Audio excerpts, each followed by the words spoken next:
before we go on to this session, I would like to ask few more questions, and I would want audience to be a little bit interactive. So, I have a few questions to ask. First of all, uh, how many people are actually using AI on a day-to-day basis? You can raise your hands. I would let somebody go there and probably give a mic to someone. If you're lucky, you will get the mic. If you're feeling lucky, please take the mic and answer the question. How many people are using AI on day-to-day basis? Can somebody give a mic to anyone? Because I see a lot of hands. So that means a lot of people are actually using AI on day-to-day basis. Yeah, go on. What you are using AI for? I mean, what is the task that you're trying to complete with the AI? I mean, day-to-day tasks. Yeah, that is what I asked. But what task you are actually doing with that? So creating SOWs, PPTs, documents. For office or For official purpose only. Official purpose. That means you are putting your data in the AI chatbot? Yeah, but that is chatbots are created from the company itself. Oh, yeah. Now you're feeling lucky. I see. So, anybody else who wants to answer this question? I would let one more folks answer it. So, on daily basis, while commuting, while going to work, coming back from the work, to analyze traffic, to take which routes, Okay. to avoid which routes like tend to be faster. Sounds little bit of a Like daily tasks, but corporate heavy answer. I need a little authentic answer here. Yeah. Like what you're using AI for. so I'm from HCL, so I Yeah. work in HCL. So Is that the reason that this is the answer main is reason. coming? So we also have our Microsoft Copilot that Yeah. we work that the company has given us Yeah. to work for. So it also trains the model and the work we do upon it, and it is highly promoted in our company. So yeah, we do also use it for official So you are purposes. using Copilot. Yeah. Yeah. Nice. Nice. Somebody has a subscription for a limited. Yeah. Yeah. There's one more gentleman who raised his hand. Can we pass on the mic to Sir, please? Yeah.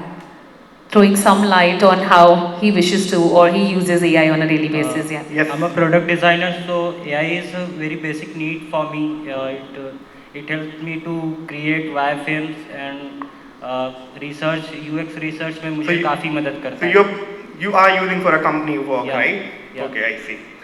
So now, Gentleman at the back, just one moment, Yeah, sure, Sadhanshu sir. sure. Yeah. Sir has been quite curious in letting everybody know. yeah. So I use AI for dramatically different purposes. Market research, user research, right? That is basically the model part. And I think on the application part, I use a lot of Gamma for PPTs and everything. And use a lot of Julius AI for analytic stuff. And I think on the agent part, I started using OpenClaw as we discussed. And Coworker is something that I've been using. But apart from that, I use a lot of Comet Assistant to automate a lot of things on my browser. Oh, So these are just a few of things that I do. So Thanks. you are using bunch of tools, so basically. Absolutely. I see.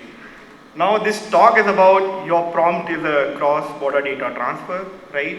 So I think from the talk title you can guess what we're gonna talk about is how the data is transferring to the different borders, right? But whenever you write a prompt or you're basically solving something, let's look at the slide. Why have prepared the slide if I'm not actually going to use them, right? So you as a user will open a Gemini, right? Right away, similarly, I open a Gemini on an everyday basis to basically to fulfill any of the tasks that I have. Maybe sometimes I make some mistakes in my writings as well. So I try to basically use it for enhancing the content that I'm trying to write as well. Not completely writing the content, but I do use. So you see, you can see the same window if you have opened the Gemini. You can see this is how the Gemini will look like, right? And you kind of put your query over there, and it goes somewhere in the back, right? And you get a response back, right? Right after a few minutes, maybe if it's a long one, or after a few seconds. But do we even know where is your data is actually going? What is happening in the background? That is what this talk is gonna answer. right? And are you even curious to understand where is the data is actually going? Now, I have talked a lot about what this slide will cover. Let me introduce myself formally. I am Sadhanshu Prajapati. I used to work as a data engineer and a backend engineer, now working as a senior developer advocate at Improving. I have wear many hats, from being a Milvus ambassador and a co-organizer for the CNCG Lucknow, and I am very active in the community space, CNCG initiatives.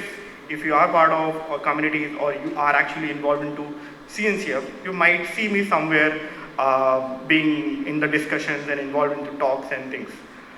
And if you want, you will probably see me talking about a lot of topics around GenAI, AI agents. These are the primarily the topics which I generally talk about. And there has been a multiple contributions which I am making to CNCF initiatives. One of the contribution is CNAI security white paper, and there is one more white paper happening in CNCF around how the workloads can't schedule on Kubernetes, or what are the challenges that the people are facing to schedule workloads on Kubernetes. So that's a white paper, probably will be released the next KubeCon in Europe, I think. So yeah, let's start from the basic. I won't bore you guys with the concept. I'm not that person. Probably a lot of people already know a lot of concepts. Since we have been here since the morning, I think pretty much everyone know what AI is and where it's being used. So beyond the normal chatbot, earlier we used to have a chatbot, which were like a very functional sort of, you define the logic. If someone says something else apart from that logic, it will kind of deflect from the purpose of it, right? So we started from a normal chatbot, and then we kind of created, basically we had a first release of the ChatGPT, and you started interacting with it. And that's where we started the reasoning with those chatbots. Later, at the stage, we understood that only getting the reasoning or getting the answers from an LLM is not enough, right? We need context. The LLM needs to know that you have some information stored in some other place, maybe in databases in other places, and you want to give it to the AI. Similarly, how you transfer the information across your friends as well before they say something, right? This is like a exchange of information between the people. Similarly, you are kind of giving AI information and the context behind the conversation that is happening. So this is where RAG came in, right? It stores the data in a vector database. I'm going to talk about what vector database is. You can probably search it after this talk. Maybe we can take it offline as well.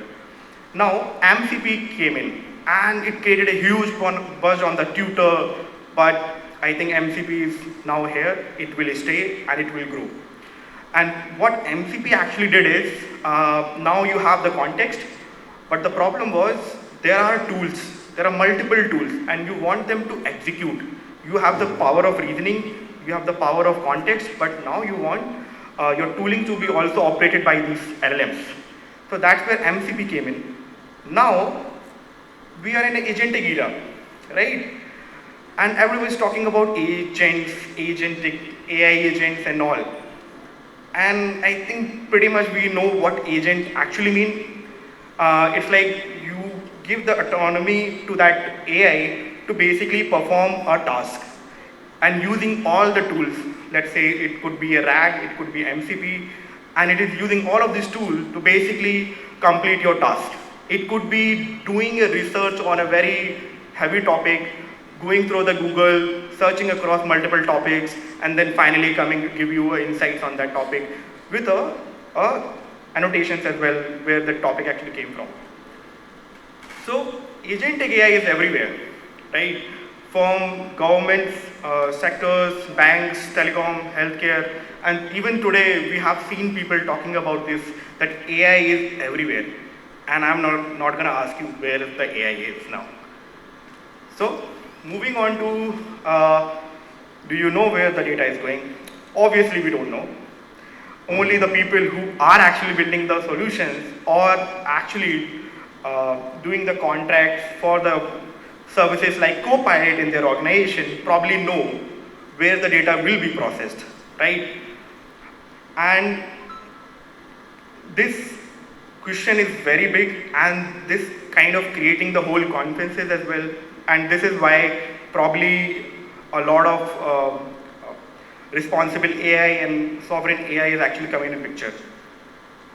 But in the morning, we have seen people talking about sovereignty, and they have already explained why we need sovereignty. There are 8 billion people in India, and all the people are kind of putting their data into AI. Let's say the one person talked about they are using AI to basically create wireframes and all, right? So that means they are actually putting their data into AI, right? And at one point of a time, data could be very integral or could be a differentiator in the market where organizations or even the countries are in competition, right? And these are the cases of AI are prominent, and why sovereign AI is needed is also prominent. From the recent conference in India AI Summit, we have seen from the people who are the top of the chain, Executive Director Ritvik Rath talked about how they are using AI in HPCL, not just for they are using for medical record automations and reducing the time from medical reimbursement for the employees from 4 hours to just 5 minutes. That is how the AI is actually empowering the organizations in government sectors as well. And if we talk about NABARD in the banking and the agriculture sector, they are using AI to process logistics and the tenders. So in case of tender, there are massive amount of documents to be processed and go through. And they are using AI to basically faster this processing. So this is clear that there is a use case for it, and there are a lot of sectors which are using it, and they have also have a reasoning how they want to use it. So in case of HPCL, they wanted to use, but they decided to go on an on-premise side. On-prem. The reason is HPCL operates in the oil industry, right? And to stay ahead of the curve and stay off the market, they have a data which they can't actually share across a different country. They don't want that data to go outside. Otherwise, they will lose the competitive advantage, right? So they had to go with on-premise, but they still wanted to use AI and leverage it, right? So they decided to go with on-prem. Similarly with NABARD, they decided to choose on-prem. Basically, running the models in-house, running the models in India, running infrastructure in India instead of relying on any other external partners. And there are many compliances as well which comes with it. So you can read about or maybe go through the whole talk if you want to, maybe after the session. But yeah. And I will just go over this, that there are 4 layers of sovereignty. I don't want to bore you guys, but right now in this talk, we are covering data sovereignty, but there are more aspects to just that data sovereignty. You have tech sovereignty, you have operational, you have AI sovereignty. And the reason being, everybody is talking about where our data is residing, but there could be another way to look at sovereignty is that foreign asset can come and turn off your system. For example, a lot of organizations are relying on external partners, and they can turn off the system at any point of a time. At that point, your people in your country might be facing a disaster if they turn off the system at any given point of a time during some crisis or something. So there are more aspects to sovereignty than just data, but I will just cover the data sovereignty in this talk. Now, I have been talking about on-prem, running the models in-house and everything, but should we actually do it? I mean, should we just go ahead and start building it? How do we achieve it, the sovereignty in India? How we can achieve this? Should we lock down everything, build our own foundational model from scratch, start spending time on it? Not exactly. We don't need to. The reason being, if you go on building everything, you might not be able to complete in time before its value can be maximized. you are in a race with different companies, different organizations across countries as well. And at the speed the AI is actually moving, you could fall behind. So we can think it in terms of like how it happens in defense. You don't spend 20 years in building a fighter jet. You basically acquired a jet or you bought it from other country like Rafael, and that is where you kind of just buying the value right away instead of spending too much of a time on just building that out from the scratch. And the reason being, you have to maximize always the value and you have to balance out the pros and cons in between. But even after buying the Rafale, we control everything in it. And similarly, in case of AI, we need everything best and we need to control where they actually run.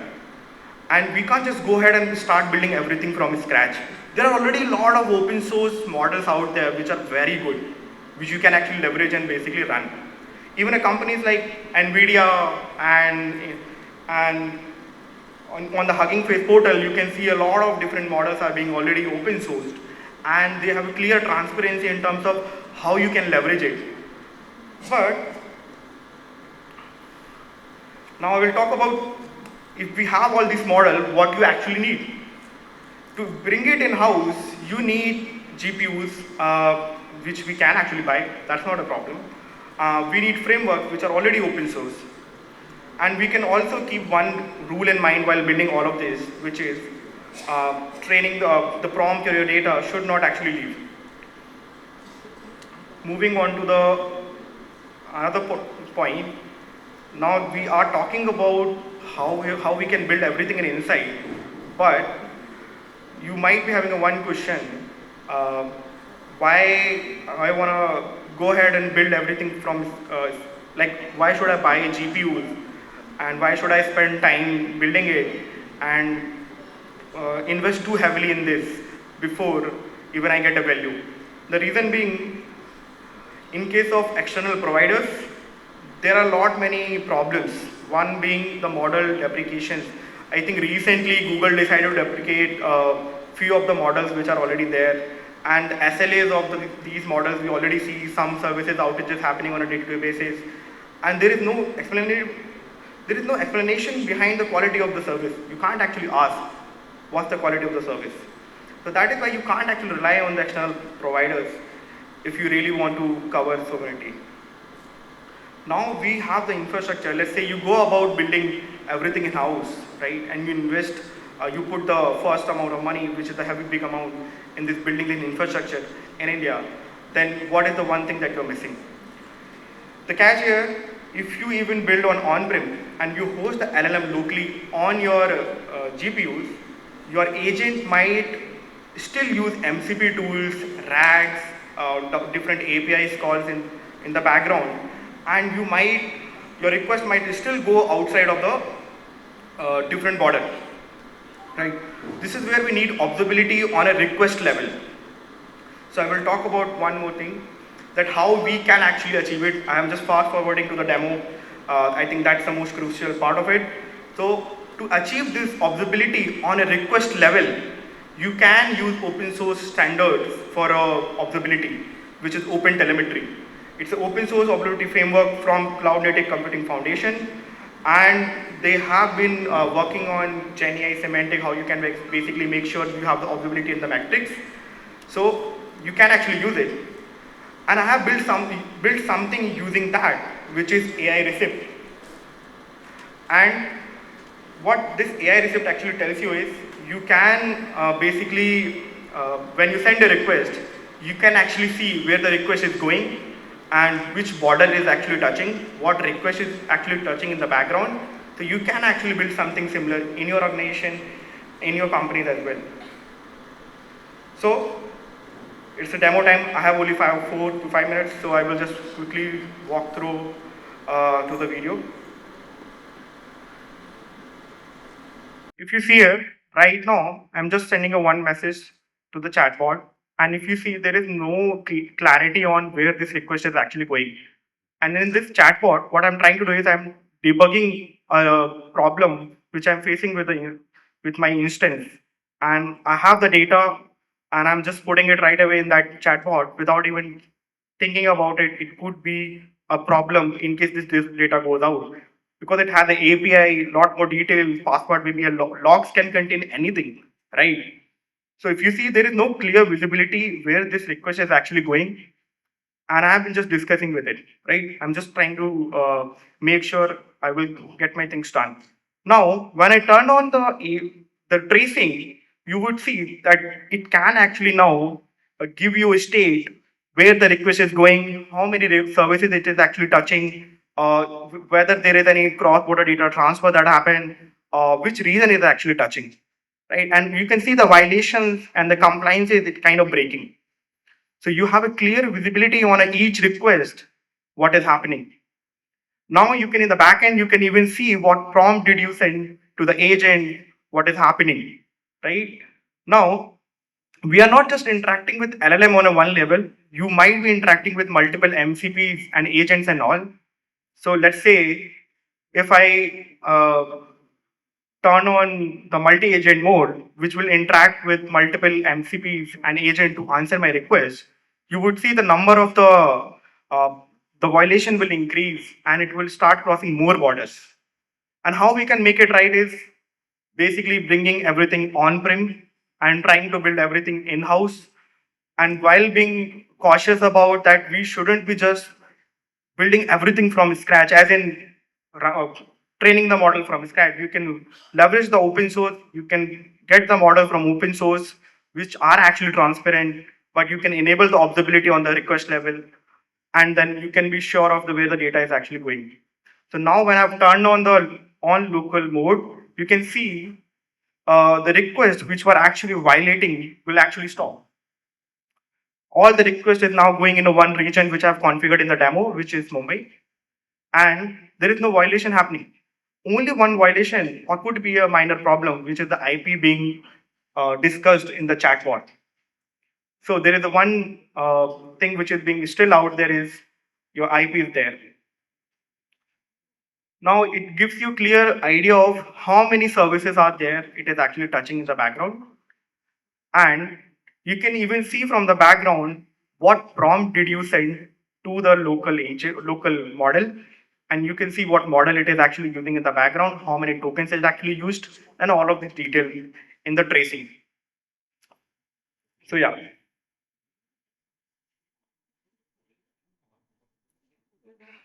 So there is one more use case. Models are not just used for coding purposes or debugging, right?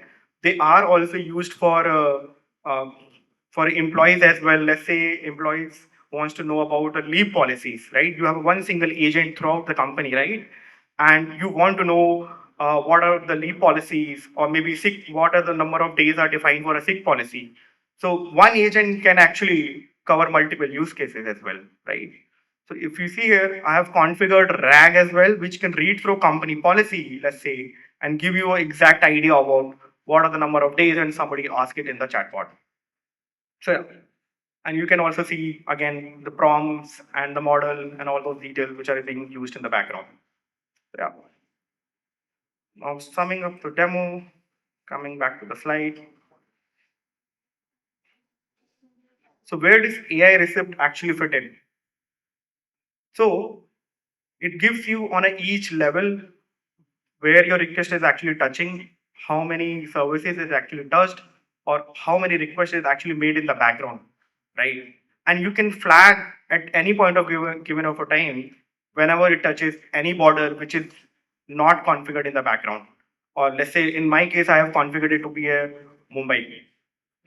And you can, with this, you can actually still play with your tooling, and companies can actually still adopt different models, different AI agents in the companies or organizations, and while being ensure your data remains in a one region that you're trying to configure in the background, right? You can keep that kind of a dictionary, and you can define, I don't want this data to go outside of this region or that region.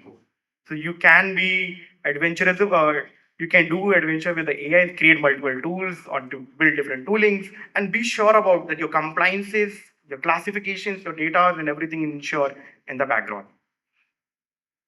So you shouldn't just trust AI, you need to trace it, right?